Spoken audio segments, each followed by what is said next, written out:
What's going on? Dr. James here, and welcome to the Dr. James Show.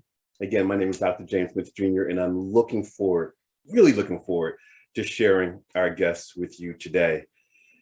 We're still honoring and celebrating the women of the world. This is still Women's History Month, and this show is just another version, another addition to our theme as we honor the women, the contributions they've made and are still making.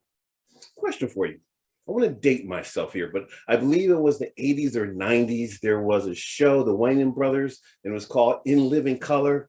And one of the parodies or the skits was a person called Hey Man. He had many jobs. Well, our guest today, Dr. Nina Radcliff. I'm not going to say she has many jobs. She has many joys. She is a practicing physician. She is a medical expert. She is a media personality. She is a model. She is a writer. She is a mom. Can you say she is busy? And she's joining our interview today, coming right from the hospital. Dr. Nina Radcliff, welcome to the Dr. James Show. Thank you so much. I just want to also add the most important thing is I am a daughter of Jesus Christ, and that's my Lord and Savior. And that's what drives every single thing that I do. Oh, you just came in. Bam! Don't forget that. All glory to God. I never take credit for anything. What's trending in your life these days with all these things you are doing? What's trending? What's top of mind? Well, right now it's the season of Lent. And as you know, it's the 40 days that we spend before Easter to kind of empty our body so we can fill it up with God, whether it's almsgiving, whether it's giving up different things. And one of the things I want to do is study a little bit harder anger and forgiveness, because we all have areas where we can do better. We can do more. And one of the things I want to do is circumcise and remove any of that anger that may be in my body, that may be in my heart, that may be in my mind, so I can be closer to God and live as a true Christian. Dr. Nina, what's contributing or inspiring you to focus on less anger, anything that's troubling you? What's motivating you to practice that during these 40 days? Right. Well, as a Christian, we always want to improve. We want to align our hearts with Jesus Christ and be in his image, the Son's image. And that's my goal. I'm still learning. I'm better than I was last year. I'm better than I was last week, but I still have a place to improve. And part of the thing I found so much peace and excitement is to spend time with the word, to meditate in prayer and worship and giving thanks. And everything about what I do that's good and beautiful stems from my faith. I love it. And we will continue to talk about that throughout the course of the show. But I want to start with this question. Actually, it's a quote that I believe you shared.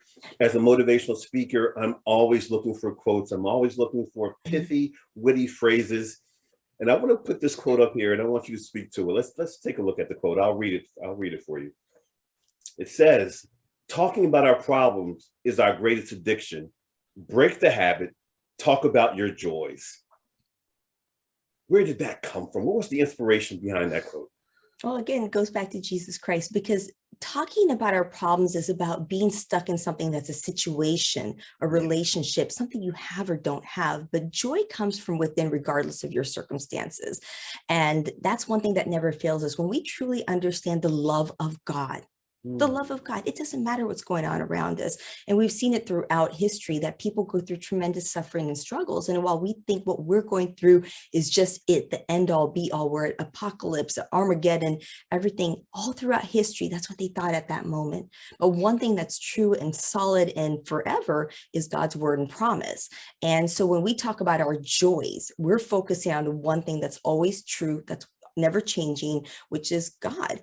And when we focus on our problems, we're then drawing away from God and his promises, and we're focusing on circumstances, which will always be up and down. And I always say that problems and stress are like waves of an ocean. They keep coming. They're always going to be there. They're always going to happen. The question is, how do you ride it? Do you sit there and enjoy the wave? Do you get over it? Or is it one that takes you down and you have to get back up? And that's where it's important. And when we sit there and park in our pain, when we just talk about our problems. Hold on. Time out. You said park in our pain? Yes, what? I did. Hashtag stealing that one. That's good. That's good. But I digress. Go ahead. I'm sorry. No, no. Yeah, well, parking in the pain. I know people who I've known for years, and I've kind of cut a lot of people out. If you're watching this, you'll see that during the COVID time, because all they do is talk about their problems. They don't talk about their success. And you can take a problem where you've had a challenge and you turn it into a success story, a victory of how you got through this. And I love this saying that, it's during the darkest times that we find our treasures. It's during these challenges that we rise up and rise above. How easy is life if everyone was lovely and happy and this and that? It's easy to love people who are lovely to you, but really you're tested when you're going through a challenge, when you're dealing with a troublesome person. How do you deal with them? Do you treat them with joy? Do you treat them with love? Do you treat them with kindness and forgiveness? And do you treat them the way that you would want to be treated? Now, Dr. Nina, have you always been wired this way, or was something happened growing up, a turning point, a tipping point, or someone poured into you? When did this insatiable love and desire to give, to pray, to serve, and perspective, when did this begin to take shape? Well, it's hard to know. Everybody's born differently, is wired differently. I've always been an optimist, and one of the things I can say is, I was born out of love. I was raised with love. So I am love, and I have no reason not to be. And we all face challenges in life. I had a very challenging divorce. And that's when I learned the most about where I had been so successful career-wise, making these accomplishments and breaking glass ceilings and doing things that women had never really done before. And as a person of color, I had done some really neat stuff. I've written textbooks and all kinds of things. And my motivation, focus, and goals were based upon my success. And I got, you get so good at doing things and you hear people say, you did so great. Oh, you're so awesome. You're so amazing. And it's addictive. And it's something that the devil wants us to get used to. But, when things come crashing down, you realize what's important. And it was when I was on my knees that I decided it's better to pray and come back to what I knew. And that's what got me through that. And there's a beautiful poem. I think it's a poem where it's just saying about footprints in the sand, about, somebody talking to God, like, hey, when I was going through the toughest times in my life, I only saw one set of footprints. And God said, because I was carrying you. And that's what I saw. And when I sat there and rested my faith in God, life became easier. The way I dealt with things became easier. I know I'm going to always have challenges in life. We all are. We're going to have health issues. We're going to have relationship problems. We're going to have financial issues. We're going to see the world look like it's coming up and down. But you know what? If we're able to focus ourselves and center ourselves, we can be what we're meant to be, which is love. And that's the most important fruit of the Spirit, is to be able to give love, not just to the people who are good and kind to us, but the people who treat us badly. And that's very important. So learning that, and I wish I knew that earlier, it would have been much better, but I have no regrets in that sense. I've got to that point now. And I'm always learning about it and continue to progress more. So if we're out to dinner, me, you, and some of your friends, and we're talking about wanting things to go back to the way they used to be, and I'm frustrated this pandemic won't go away, and it's victim vocabulary nonstop, what would you say? Well, After you tap your glass a little bit to get our attention, what would you pour into us? Well, this is the thing. We've had plagues all through life, all through human history. It's happened. The Spanish plague, the flu season, SARS has happened. People have died. And because we are a global society, we spread germs globally. And I don't have the answers to it, why this happened, where it stemmed from, why COVID did. But I can sit there and see that God was always present through it. During this time, I know a lot of people who turn to faith, because the church and God is a beacon of hope, a beacon of light, even during misery. And I know that there's a lot of things that I kind of circumcised out of my life, unhealthy people, toxic people, things I spent wasted time on. And just really focusing on family. We thrived as a family, despite the fact that I am a frontline physician. I don't talk about it all the time. I'm on the front lines. I'm the one from December time. I was seeing patients come into the hospital with pneumonias that didn't respond to antibiotics and were being intubated, meaning the breathing tube in, hooked up to machine machines and dying. We had no idea. So I do think it was around in December. So January, February, come around March, full blown April, May, and see, we had some very dark months. And, it's my faith got me through it. I was the doctor who holds somebody's hand when they were dying because we couldn't allow a patient's family to come into the hospital. And so these As you people were continue to talk, dying I want to show alone. some pictures of you as a doctor, but please, your front line, people are coming in. What was that like for you? You said it was a little dark at times, it was challenging, but you still wore face. You had to do what you had to You do. have to do what you have to do. I was built for that moment. Mm. That's my specialty. It made more sense to me why I chose my specialty of anesthesiology and critical care. Why did I go into it? It seemed right then, but you see why God put you in certain paths as things come along. You don't understand it then, but you do now. I was made for that moment, just as many of the other frontline workers, the million plus frontline workers who were there, and attribute to them. We didn't know what was going on. I isolated myself from my family because I didn't want my parents. I lived with my parents. I had them move in when I got divorced, and they're high risk for serious complications and death from COVID. And there was no vaccine for about 8 or 9 months. And so it was a time that was trying, but it tested our faith and we became closer as a family. And even my daughter, she thrived. And it sounds weird saying that. I know a lot of children, it was very difficult for them. And I don't want to make light of that, but Sure. she thrived. And part of the reason why is because we became closer. We ate Mm. meals together. I was a little bit separate from everybody because I'm Right. exposed to COVID, but we spent time together. We talked. We didn't just watch TV and stuff. We read books together. We delved into our faith. We started activities together like horseback riding. During the summer, we were surfing. There was a lot of things that we did together. We made sure not to do too much phones and all that kind of stuff. So interestingly, because we went back to the basics, we interestingly thrived in the household. Now, it was tough with patients not knowing. One, we weren't sure, should we wear masks? When should we wear a mask? We didn't know it was airborne. So we learned a lot during the process. And I found it interesting. I was able to speak to the American public about ways that we can keep ourselves safe and not just wear masks, but also other things that we can do, like stop smoking. Smoking is an increased risk factor for having serious complications, losing weight, managing your high blood pressure and diabetes, things that we need to do. And one of the things that COVID did was it showed us how important health is, because without health, you really don't have anything. You can't live optimally. And it's not just health, but it's also wellness. You can have diabetes, but you can manage diabetes, and that's called wellness. Doing the best with the health conditions you have, but managing it the best you can so you can thrive. You can have high blood pressure, but you can manage it and still have wellness. And that's important to understand. And so that was something I spoke a lot about. I have a weekly nationally syndicated column called Dr. Nina's What You Need to Know.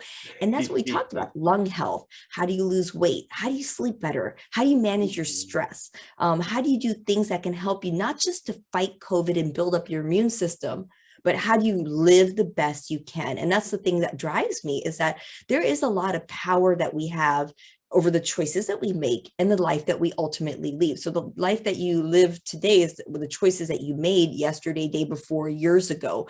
Even something so interesting, I digress, I just love talking about health. Atherosclerosis, which is the buildup of fatty plaques inside your arteries, starts in your teens. Few people know that.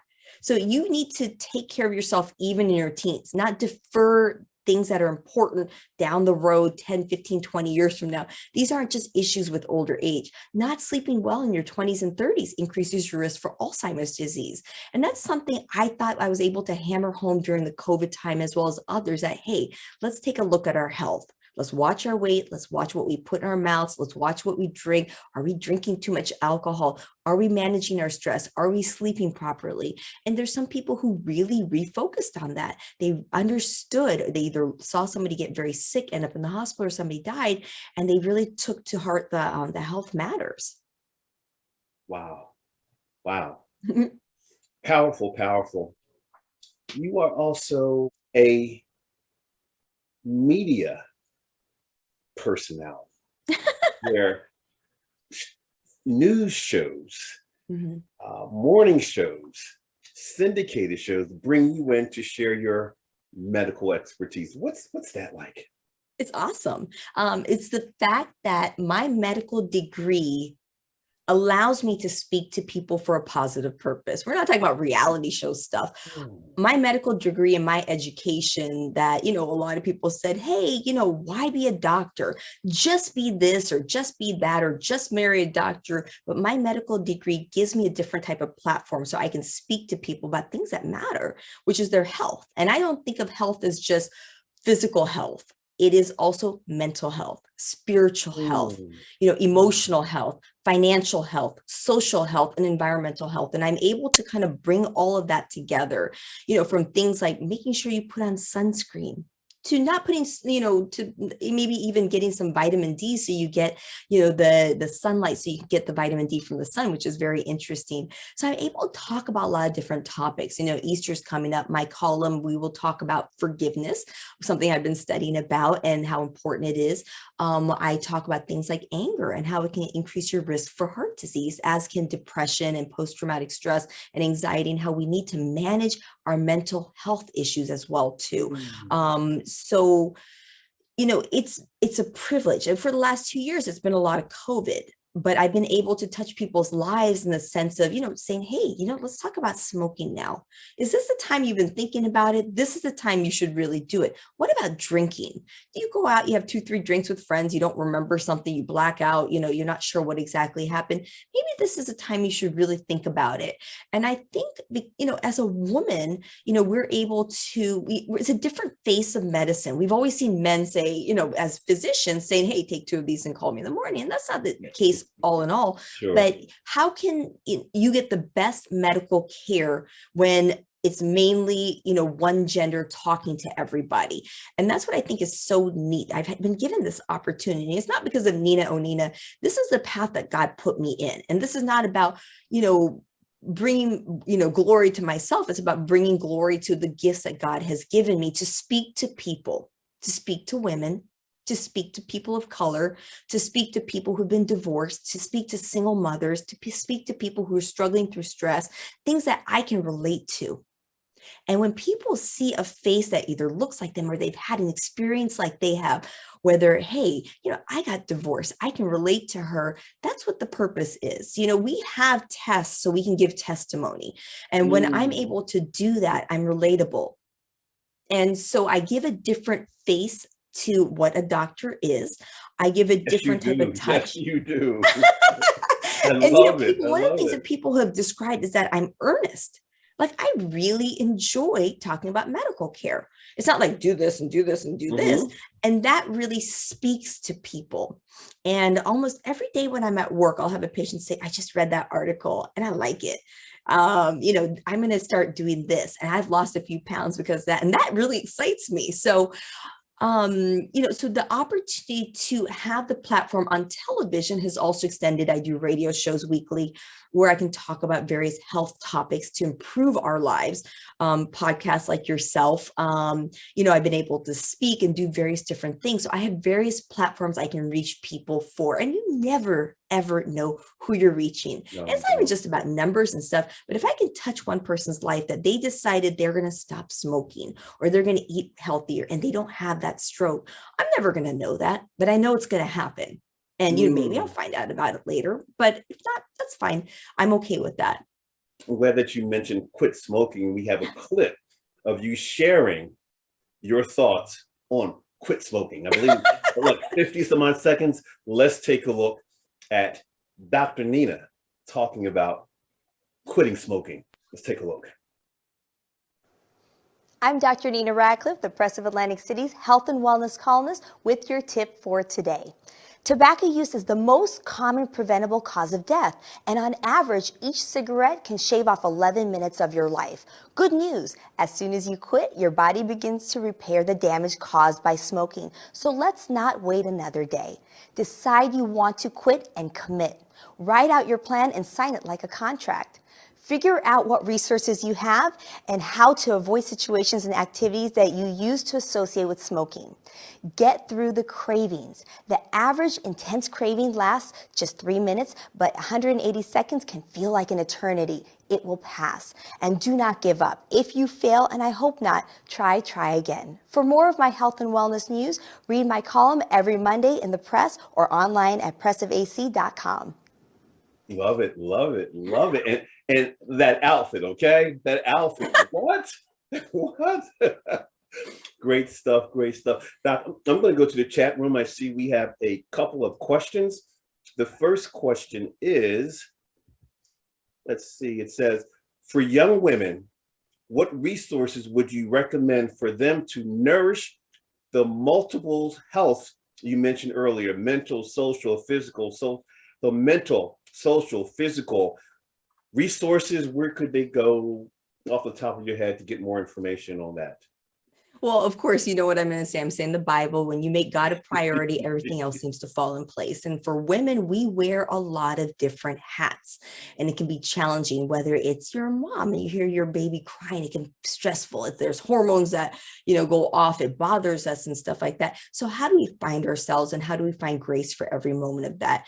And we have to juggle our schedule. So again, I say, if you prioritize God in your life, everything else seems to fall in place. But outside of that, one of the most important things we do is the foods we eat. We need to start studying it and researching it. How do we eat more fruit and veggies, lean meats? How do we sit there and go out to eat and make wise choices with what we eat? And I always say the foods we eat can be the best form of medicine, or it can be a poison. And so, if you want to start somewhere, there's so many different aspects. And I'm not saying you have to do everything all at once. Baby steps. Start with, say, hey, I maybe have too much to drink when I go out. Let's cut back on that. Let's look at that. And I like to understand why. Why is smoking bad? We've been talking about smoking. Why is alcohol bad? Why is eating fried food bad? Why is eating too much red meat bad? I like to understand why, so it makes it easier for me to do that. And I think if we can start looking at the foods that we put in our bodies, the things that we consume, and what we call a diet, which is not just, restricting, it's everything that we consume. It's a totality, but that's actually the medical term of it. I think we can change a lot. The foods we eat not just determine our weight. It doesn't just increase our risk for atherosclerosis and heart disease, but it also affects our mental health. When you eat foods that are fried and greasy and have no nutritional value, it's not going to be good for your brain. Our brain needs the proper amino acids, the proper things like tryptophan and serotonin, that if we're just eating junk, we're not going to be able to make that. And our mood can also suffer from it. Obesity increases our risk for having mental health issues, whether it's self-esteem, we're not exactly sure what it is. If you eat too much sugary stuff, the ups and downs from the sugar can increase anxiety or feelings of anxious, fear, worry. You can be just jittery. That can cause a problem if your blood sugar drops. So I think that's one of the ways to kind of start seeing what you're eating. It's easy to go out to eat. You eat the bread, you eat this, you eat that. So we need to look at that. Are we going out to eat too much, and it's very difficult to eat healthy? I limit how much I go out to eat because I find it very challenging to do so, and to be able to eat in a way that keeps my body optimal. Now, based on what I ascertained, you are moving more toward a plant-based diet. You're a vegetarian. You drink a gallon of water a day. Am I right? Basically, yeah. But I will eat meat. One of the reasons I don't like to eat meat is because of more of a I don't know if it's humanitarian because we're talking about animals, but it's more of a humane thing. I don't like the idea of animals being slaughtered. Doesn't mean I don't eat meat. But if I can, if there's a vegetarian option, I'll opt for that. I do oftentimes eat meat when I travel out of the country because they don't use hormones. They don't use antibiotics, because a lot of the other countries, they're poor and they don't have the money to put in the food that we have here. So, it's interesting because they say, oh, grass-fed beef. I mean, what else are cows supposed to eat but grass? Like, I'm just wondering, what are they eating? Skittles. Yeah, exactly. I'm like, what are they eating? So, those are some of the things that, but, they've shown time and time again that, populations, civilizations that have a lot of whole grains, that eat a lot of fruit and vegetables, that don't eat as much saturated fat, meaning like beef and, pork and stuff, they live longer, they live healthier, they have less risk of colon cancer. It's just wise. The Mediterranean diet's one of the best things. The healthy fats like olive oils, lots of nuts, legumes, which are like beans and lentils. Those are amazing things to eat, and fish. And not everyone likes fish, but there's so many options that you can find. And because we have the internet, we can Google a recipe in a heartbeat. Before we have to get a book, we have to read it, we have to look at this and this. You can Google it like that. You can walk up and down the aisles, you can pick up turnips. I don't think I've ever cooked turnips, but if I see them, I can Google a recipe and have some turnips. And there's so many options that you can have. And so your limits are your imagination, essentially. Your limits are your imagination. I love it. I love it. Doc, Nina, there is another question in the chat room. It says, how does a person decide during these COVID times who to listen to, or what resources and media outlets to listen to, with so many opposing views and unclear and vague views? It's been frustrating. What do you tell them? Well, it's challenging, and that's something people have said, but we have to look at where we're getting our information from. Are we getting it from politicians who have a benefit one way or the other for votes or whatever it is? We should listen to physicians. And for the most part, physicians have said the same thing. There's a small 1-2% or so that say something different. Don't do this and don't do this. But for the most part, the physician voice has been unified. Masks work if they're worn properly. Social distancing does work. Vaccines do work.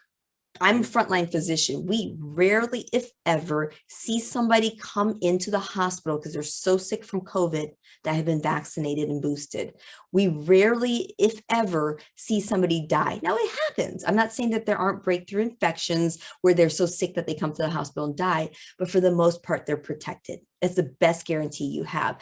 And so I also want to point out, and I think this is fascinating, 95% of all doctors got vaccinated.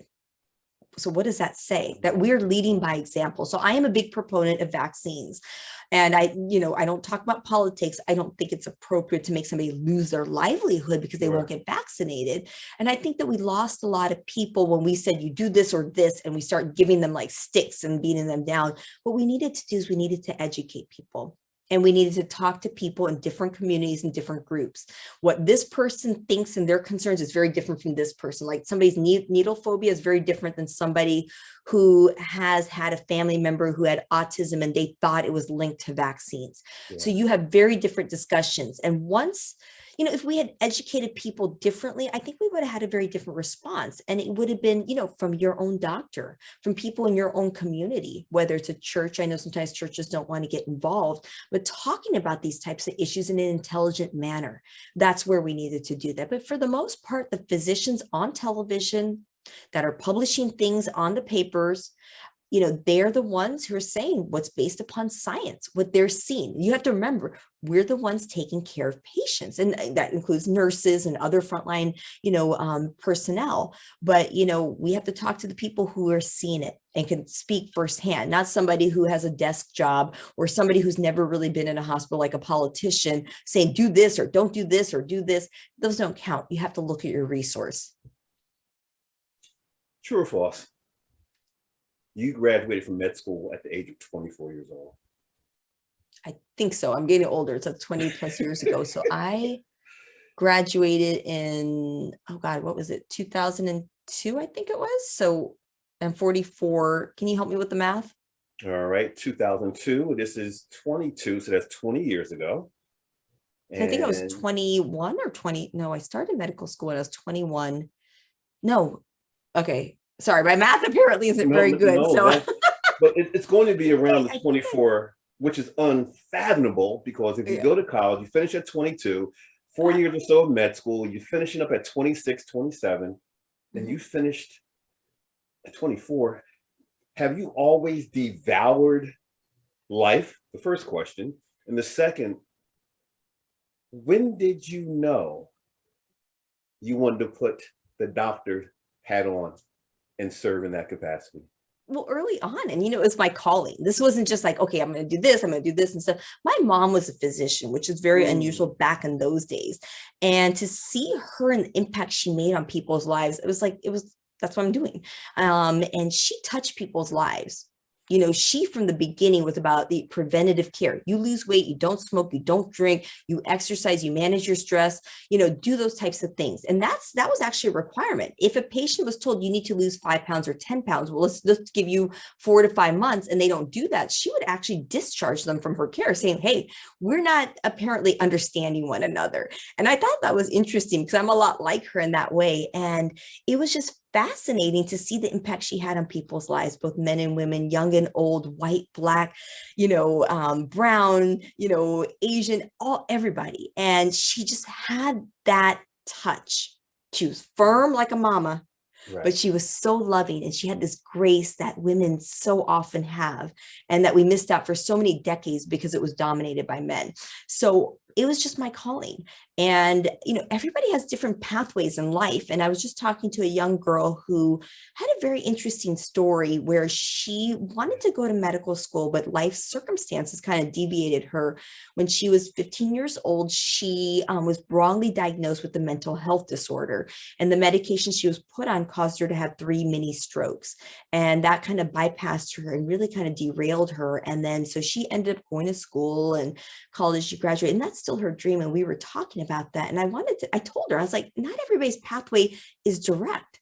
Sometimes you go from this to that, to this to that, but God never gets it wrong. You will end up where you are as long as you stay faithful and do what you're told to and stay obedient. And everybody's path is different. One of my best friends, she started medical school at 38 years of age, and she is a vice chair in the Department of Anesthesiology at UCLA. You know, and so, I mean, everybody's path is so different. And so what I did doesn't mean it's for somebody else. Sure. People have a lot of different things that come up and challenges, but it's how we get through those challenges and what we do with that. And I encourage anybody. I just remember growing up and, you know, despite my mom being a physician, me saying, I'm going to do this. I can't tell you how many people, men, women, told me, well, why don't you just be this? Like, almost like just be this. And I was like, no, that doesn't even make sense. And that's the thing I tell people.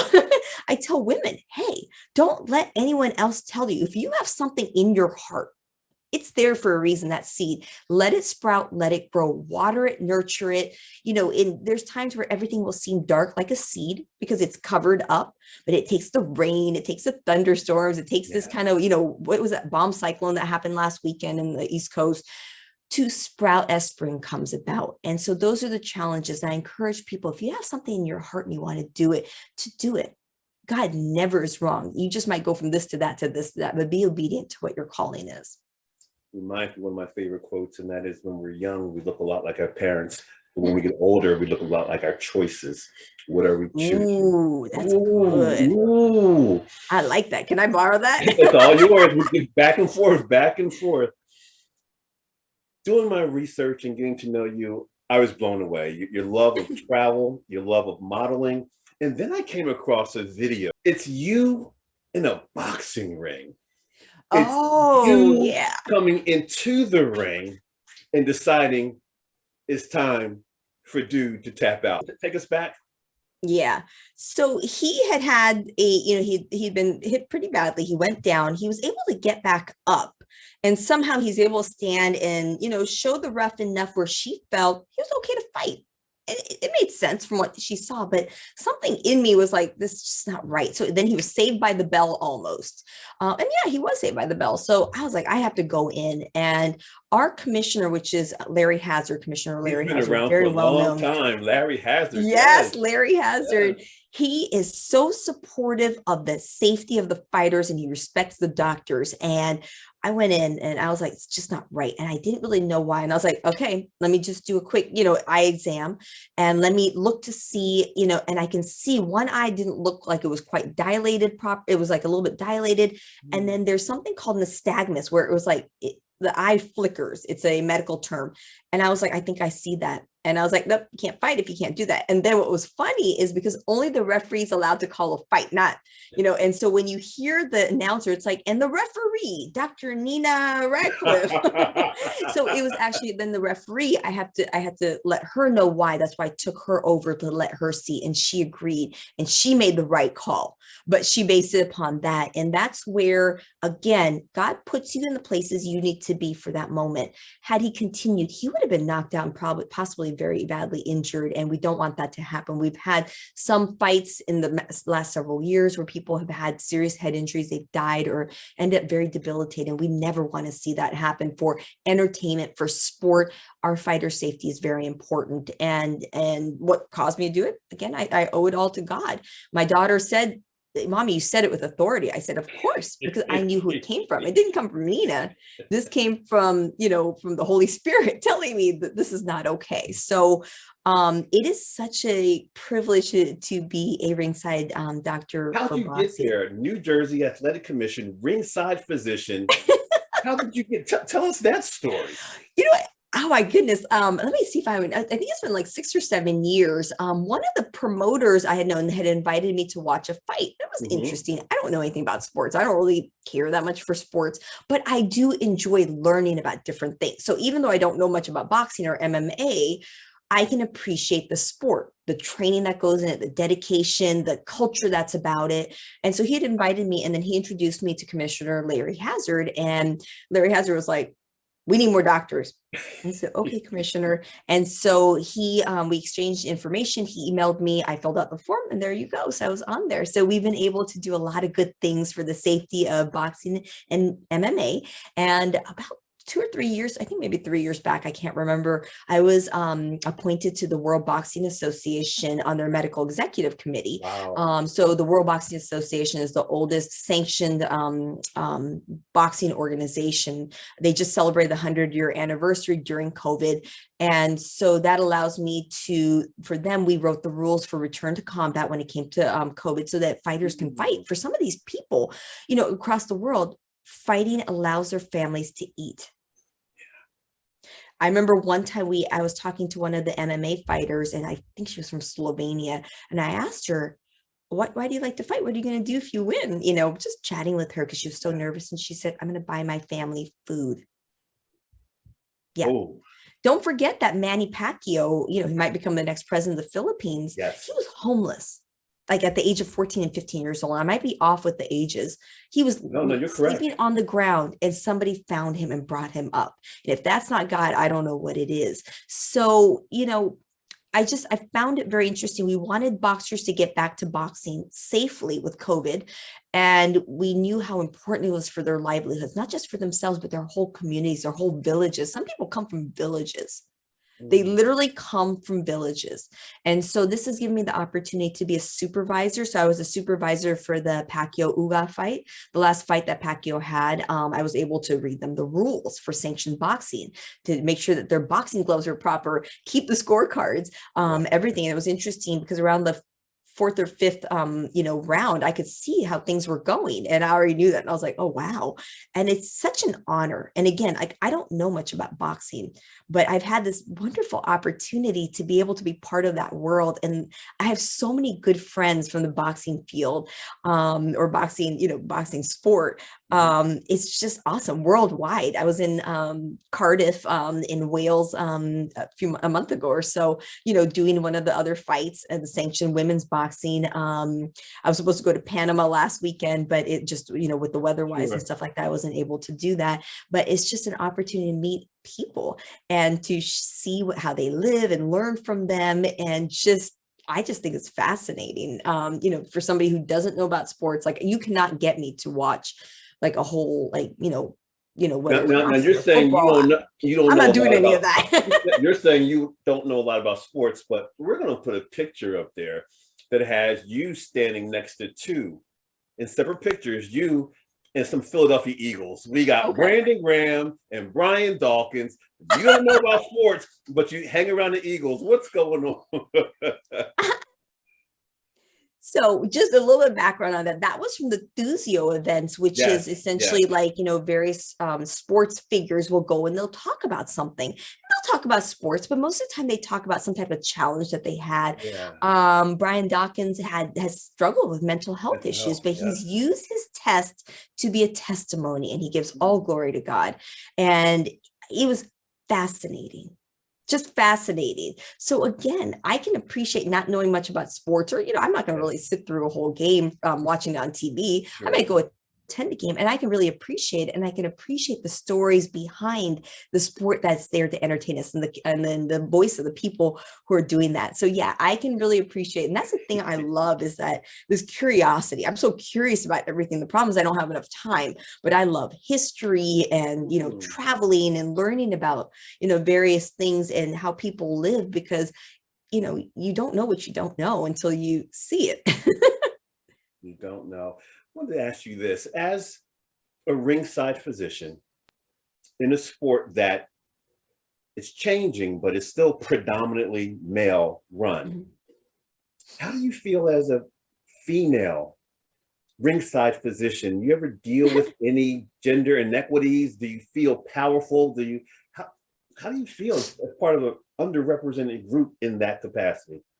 Well, see, the thing is, I trust God in all things at all times. I know God put me in this position. This is not about Nina or Nina did this and Nina did that. And once you take the ego and the pride out of it, which a lot of doctors sometimes don't always do, then it just becomes very natural. It's a gift and a privilege. And we do everything to glorify God.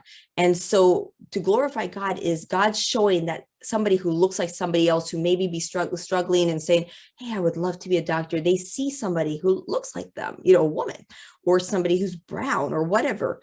And that helps inspire them that there's a pathway to do that. I get so many messages on DM saying, I'm interested in going into, being a doctor, or I'm going in the medical field.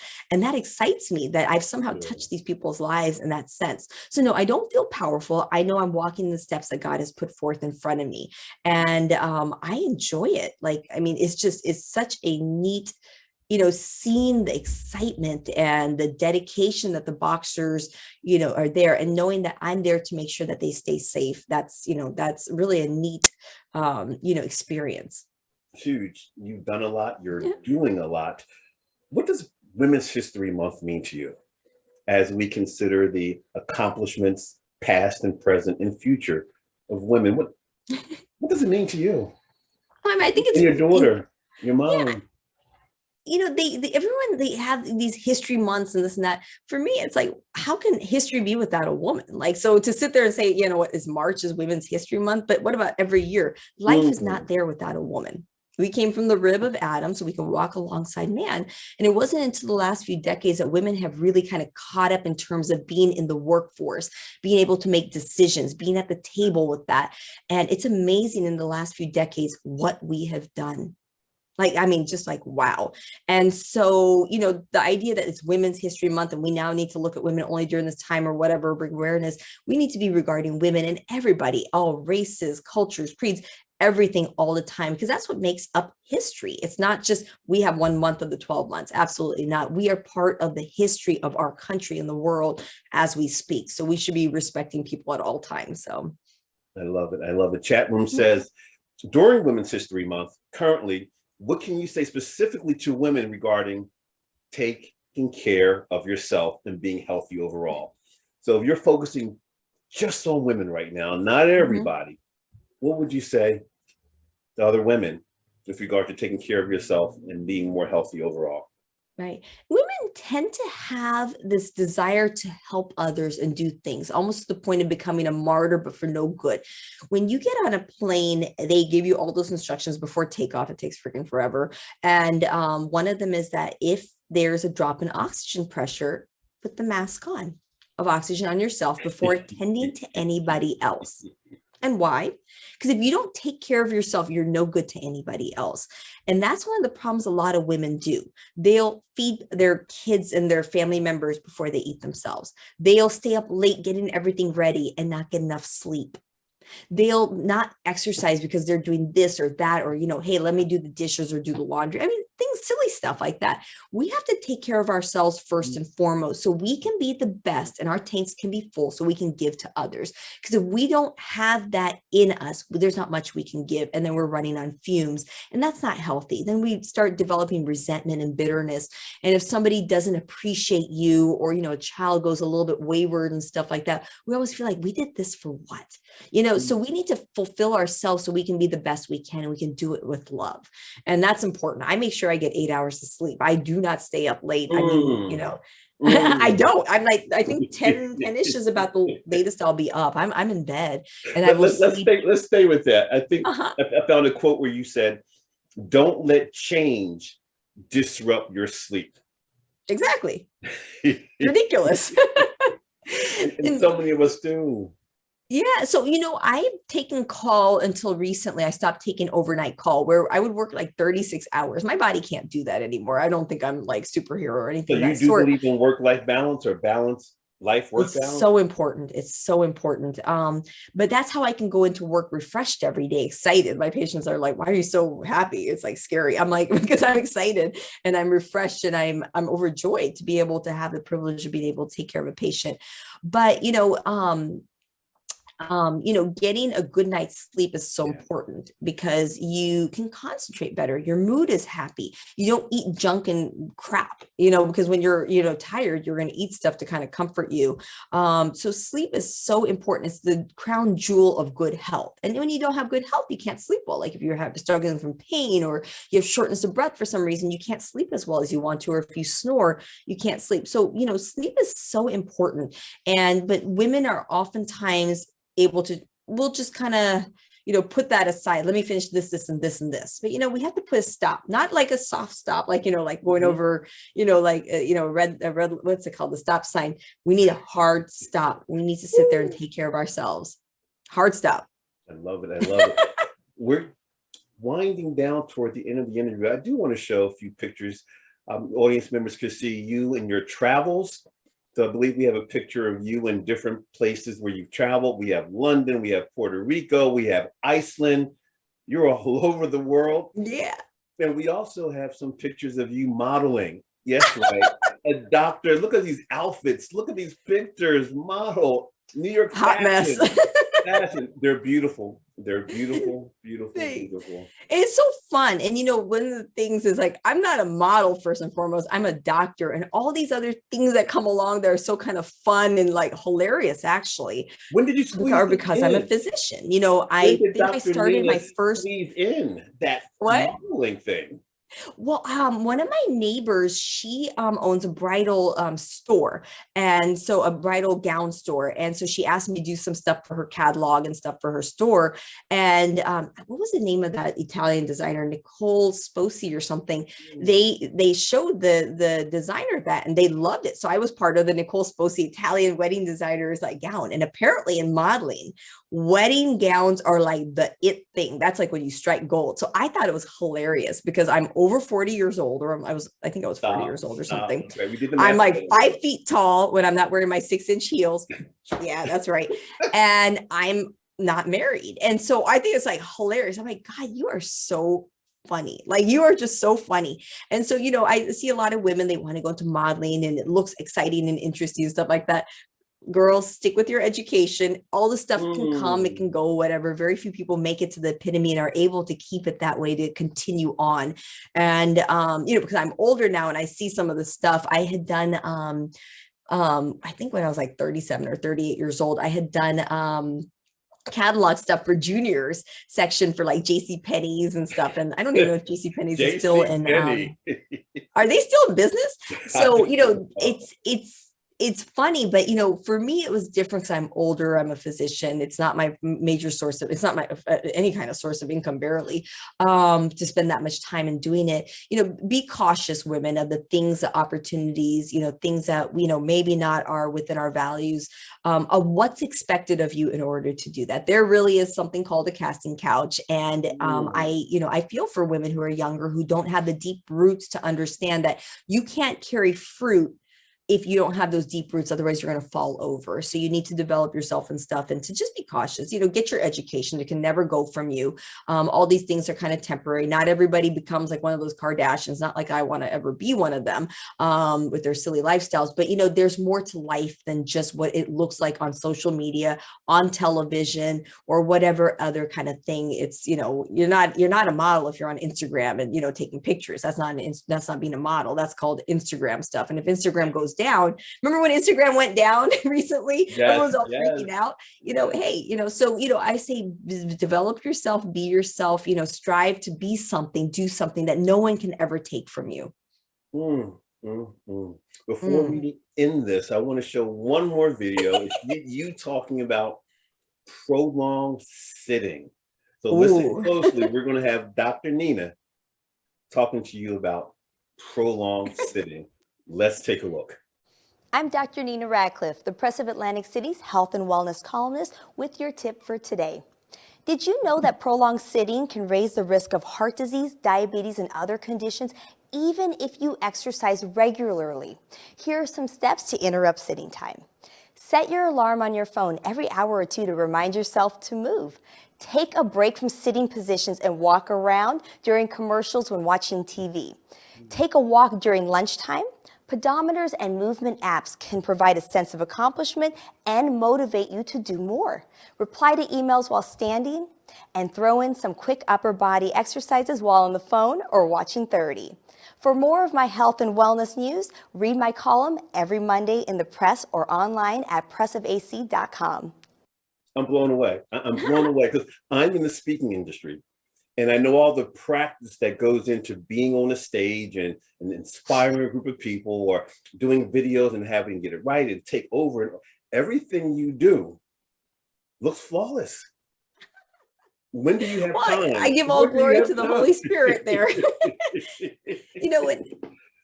When I sit there before I go on, I just say, oh God, Holy Spirit, help me. Have the words that come out of my mouth touch other people. Let that not be of me, of my ego, my pride, my whatever it is, and let me be able to speak to people so I can touch their lives. And when I do that, everything goes fine. And that's not something I did from the beginning, but once I did that, things just go, because I speak from the heart.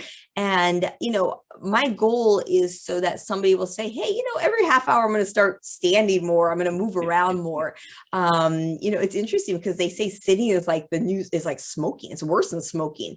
The metabolic stuff in your bodies that you can't see increase. So you have insulin resistance. And over time, if you sit too much, you might develop diabetes. It's just fascinating. So I really enjoy learning about these things and sharing these helpful tips that can maybe help somebody's life. Lifelong. I read somewhere where you were interviewed, they asked you, what do you pray for before you, or what are some of the things you pray for before you do your work? And you said you ask God to bless your hand, bless your heart, and bless your mind. Yep. All the time. Every morning before I start work, that's what I ask God for, because I'm taking care of somebody's life, and oh gosh, it's so powerful. If I make a mistake, somebody can die or be seriously hurt. If I do things correctly, they can live and get through it. And I have to give glory to God to know where it's coming from. And when I do, it just works out. And anytime they call me, we need you to intubate, put the breathing tube in, whether it was during the COVID, during these tough times, God help me. God help me. God help me. And I would go in there and I felt like I wasn't alone. And God guided my hands. And just like whether I was on the stage, but the ring thing for boxing, see, I don't even know much about boxing, whether I was there and making that decision or this, God guides me. Not Nina guides me, God guides me. And when I do that, it becomes so much easier. And yes, I still have to do the work. My responsibility is my response to God's ability that he gave me. So, I give all glory to God, and, things have become so much easier in life over the last several years when I do that. And when I take me out of the equation, when I take this person out of the equation or that situation out of the equation, and when I remember that, it just becomes so much easier. And, it's something, when you make God a priority, everything else really does fall into place. And I cannot say that enough. I am living proof of that. That's awesome. Speaking of God and God guiding you, what's next for you? 5 years, 10 years, or even next week, what's next for Dr. Nina Radcliff? Because you lived your life out loud. What's next? Well, that's the thing that's interesting because, growing up, we had this, I'm going to do this. And that's saying that I know how things are going to be. I'm in control of my life. And it really isn't that. I've kind of just handed it over. God, you got this. I trust God in all things at all times, big and small things. I understand. I don't understand when things are good and when things are bad. I don't necessarily have plans. I'm going to continue my pathway that God puts in front of me and deal with it at each step of the way. I don't have a goal like, okay, I'm going to do this. I'm going to retire to this place, or I'm going to do this, or I'm going to do this. I want to continue learning and deepening my faith. I want to give love. I want to be love. I want to be the image of the Son. And I have to ask that for the Holy Spirit. And that takes work on a daily basis. And so I want to grow in my faith. I want to be able to touch other people's lives in that manner, because the best you're a disciple by the way you act, not what I say. Okay, I'm going to give you this scripture, I'm going to give you this verse, I'm going to say this, I'm going to scold you, I'm going to judge you, I'm going to do this. When somebody sees me smile when I should be angry or lose my cool, when somebody sees me forgive the unforgivable, when somebody sees me give love to somebody who doesn't deserve love, or whatever else that is the best advertisement for a Christian. And they see that, and that's powerful. That speaks more than anything else. And that's my only goal, is to continue in that manner, that every life I touch, I can be kind to that person, even when they're unkind to me. And, as for my patients or the people I'm around, to be able to minister in my own way, whatever it is. And I don't have a goal I want to be a preacher or anything of that sort. I just want to continue the life that I lead. And God puts these interesting things. I would never 10 years ago think I would be, in New Jersey, doing what I'm doing or whatever else it is. I had other plans. And when I realized, this is just ridiculous. I'm dependent upon me and what I think is right and stuff like that. And I'm not giving deference to God, it is completely different. And it's even better than I can imagine in that sense. I have joy, regardless of my circumstances, whatever's going on. I have internal joy, calm delight in every single circumstance, because I know God's promise is there. It's beautiful, beautiful. Dr. Nina, I have one more task, Yeah. one more request. And that is, since I am a speaker, we asked our guests to help end the show with a 30-second keynote presentation. I'm giving keynotes all the time, hour keynotes, 90-minute keynotes, but we want 30 seconds from you to look into the camera, mic check, and share 30 seconds of encouragement, motivation, inspiration, mental, social, however you want to frame it from a health standpoint. But this is going to be your send-off to our viewers. What do you want them to know? What do you want them to feel? What do you want them to do? The next voice you hear will be that of Dr. Nina Radcliff. Well, I'm going to end it the way we started it, by giving glory to God. When you prioritize God in your life, everything else falls into place. Life is full of ups and downs. I always say it's like waves of an ocean. And I know we said this earlier. Some waves are going to come. You're going to ride that wave just like you ride it with a surfboard. You're going to enjoy it. It's kind of fun. You're playing around, frolicking, but there's waves that are going to take you down and bring you down, but you need to get back up. Life is full of ups and downs and this and that. And it's through our darkest times that we get the best treasures, that we strengthen our faith in God, our understanding, our trust, and we grow and we can become more like the image of the Son. Boom, boom, she dropped it. Did you hear the mic? It just dropped. Check. Dr. Nina, thank you so much for being the trailblazer, the pioneer, the physician. When you go in mom mode, when you travel, just thank you for spending time with us and sharing your wisdom during Women's History Month. And for those who tuned in, I told you it keeps getting better and better and better. Join us next week for another edition of the Dr. James Show, where we provide both informational and transformational insight. And like I always say, you've just been impacted. Later.